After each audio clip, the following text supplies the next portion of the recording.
Soy de esta casa lo más bueno, dice mi cara que es verdad. Soy feliz cualquier nada más, dulce y sencillo por demás. Nunca jamás me dime nada, pecamino soy criminal. No existe la razón para justificar la prisión. Soy la ingenuidad. La debilidad. La aristocracia. En 1937, el multifacético ex mediocampista del Atlético de Madrid, Eduardo Ordóñez Munguira, filmó la película de propaganda anarquista, Nuestro culpable, en pleno sitio de Madrid durante la Guerra Civil Española del siglo XX. Ordóñez es el primero y último jugador puertorriqueño que la historiografía española y puertorriqueña indica que jugó en Primera División en España. En la primavera del 2017 tuvimos la oportunidad de viajar a Madrid para ir tras la pista de Eduardo Ordóñez Munguira y los otros puertorriqueños que han jugado en España. Que el primer jugador como tal que voy en la Primera División fue Ordóñez. Fue Ordóñez, efectivamente. Entonces, Ordóñez, ¿cómo es que llega Ordóñez a la escena del marco futbolístico? Bueno, yo tengo entendido que Ordóñez nace también en San Juan, según mis datos, en el año 1908. A los 6 meses de nacer muere su padre. Su madre se encontraba pues allí sola, pues retorna a España, concretamente a su lugar de familia, que eran Pasajes de San Juan en Guipúzcoa. De ahí la familia ya se había trasladado a Vitoria, por lo tanto va a Vitoria. En Vitoria pasa sus primeros años hasta que, me parece recordar que es en el año 1912, cuando vienen a vivir a Madrid. Él asiste aquí al colegio de Areneros de los Jesuitas, ahí es donde empieza a destacar como futbolista, y de ahí pasa a jugar en el estadio desde el año 14 al año 16, perdón, del año 24 al año 26. En el estadio destaca lo suficiente para que el Real Madrid se fije en él y ficha por el Real Madrid.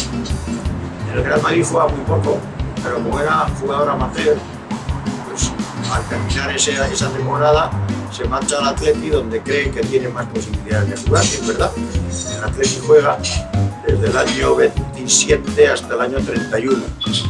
El año 31, 32, el año 32 él entra en la operación que hace el Madrid con el Atleti para el traspaso de Gaspar Rubio y vuelve al Madrid.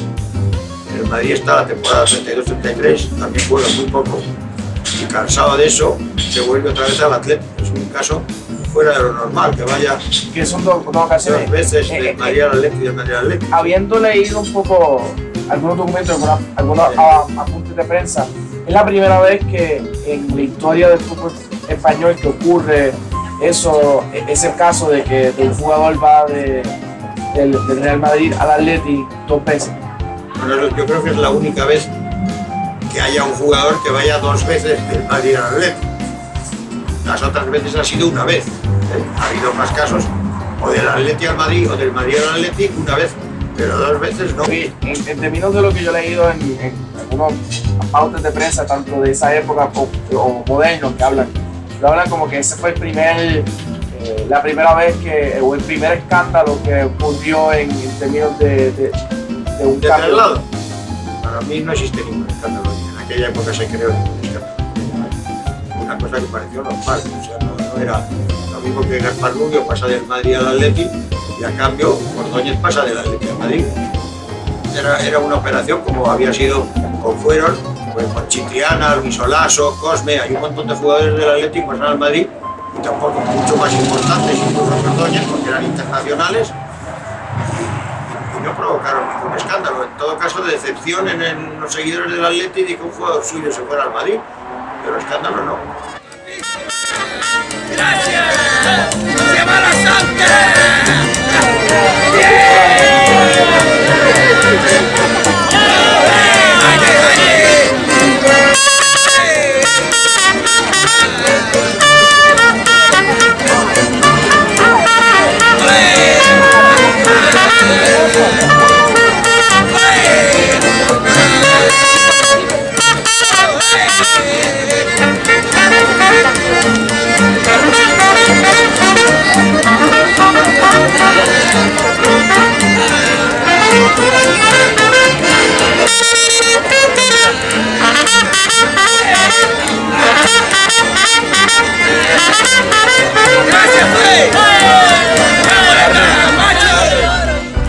Ordóñez tuvo varios hijos, 3 de ellos varones, de 2 parejas diferentes.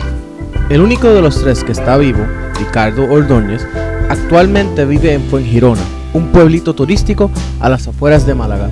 Tras gestiones, logramos sentarnos a platicar con él sobre su padre. Entonces, cuando tiene 12 años, vienen a vivir a Madrid. Y él, pues, está en un colegio, como es lógico. Y en el colegio todo el mundo jugaba al fútbol. Pero él nunca había jugado. 12 años, 13 años. Pero a él le interesó. Le interesó porque varios factores.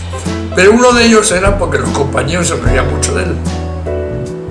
¿No? Dice así, bueno, porque tenía un tremendo amor propio, con una gran fuerza de voluntad.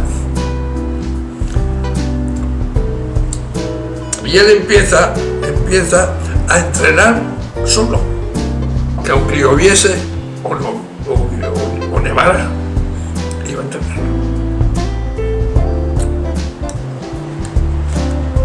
Se me hace muy difícil. Y a los 17 años lo contrata al Madrid. ¿Te imaginas?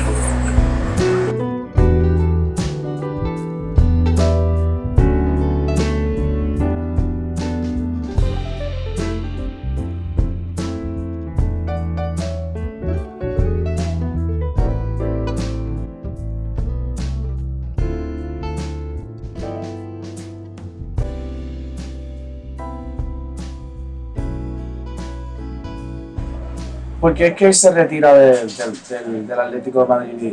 Bueno, el año 35 él pone un pleito al Atleti porque solicita un aumento de ficha. El Atleti le dice que no. Existía entonces el derecho de retención, que decía que un club podía mantener a un jugador simplemente con el aumento, el incremento del 10% de su sueldo anterior. Él se rebela contra eso. Él ya tenía unos antecedentes de sindicalista importantes y él pone un pleito a la federación, lo pierde, recurre a la justicia ordinaria y cuando está a punto de salir la sentencia se declara en España la guerra y esa sentencia nunca se vio.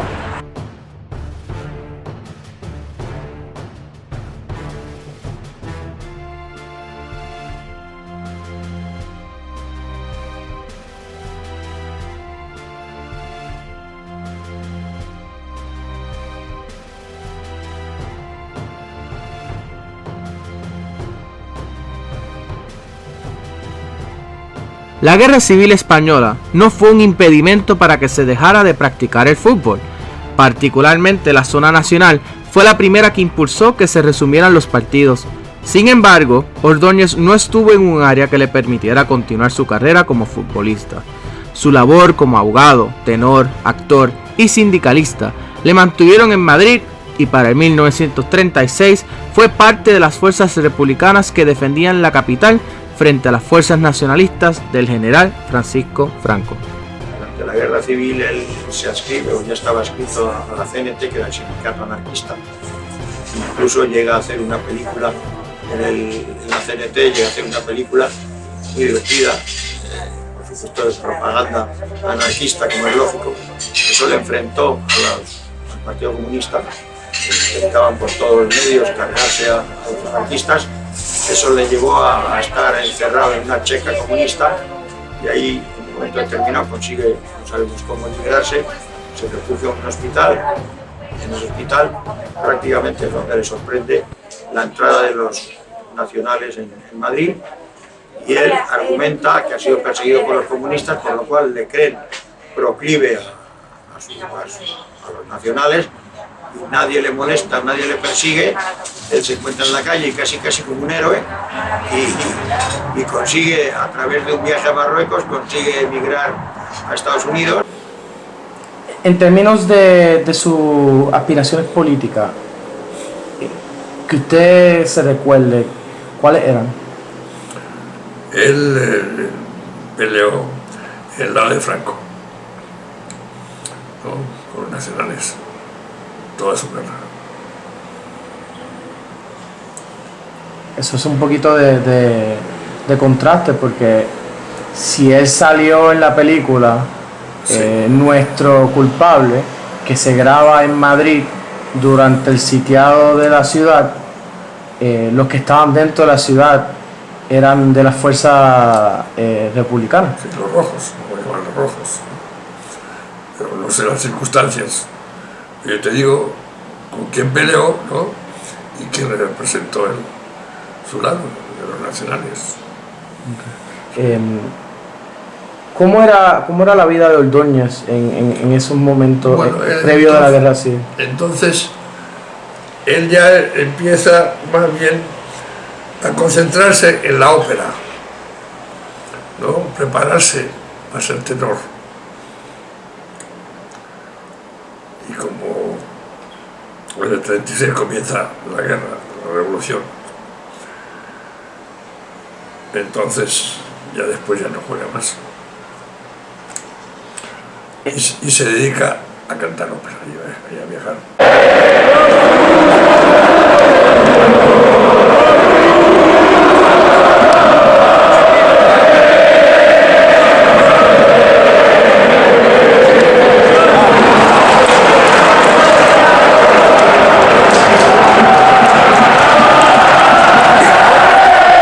Previamente a esta entrevista me había contado que él llegó a jugar llegó a entrenar en Cuba.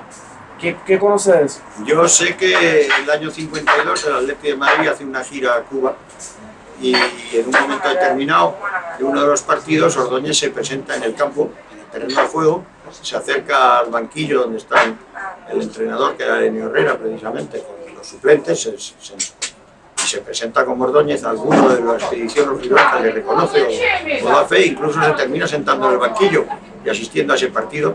Él entrenaba entonces a un club cubano, no me acuerdo ahora mismo del nombre, pero entrenaba a un club cubano en el año 52. Entonces se convierte en técnico de fútbol.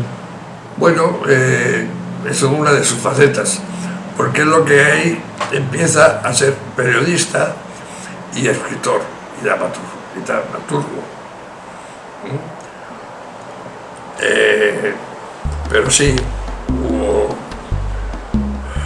varios equipos en La Habana, ¿no? Que creo que la liga pues duró 3 o 4 años nada más, porque la afición cubana pues era más bien del béisbol. Pero como había mucho español, ¿no? Y otros suramericanos, pues yo me acuerdo que fui 4 o 5 veces a ver jugar el equipo de mi padre y llevarían 15.000, 20.000 espectadores, ¿no? Eso es mucho para aquella época, ¿no? Bueno, pero es lo que... ¿Cuál era el equipo particular que su papá era el técnico? Marianao, se llama Marianao. Marianao. ¿Él se consideraba puertorriqueño también? También, lógicamente que sí, sin lugar a duda. Él adoraba a Puerto Rico. Previo a él ser técnico de la selección nacional de los Juegos Centroamericanos, si no me equivoco, de los 60, ¿no? 60, principios del 60.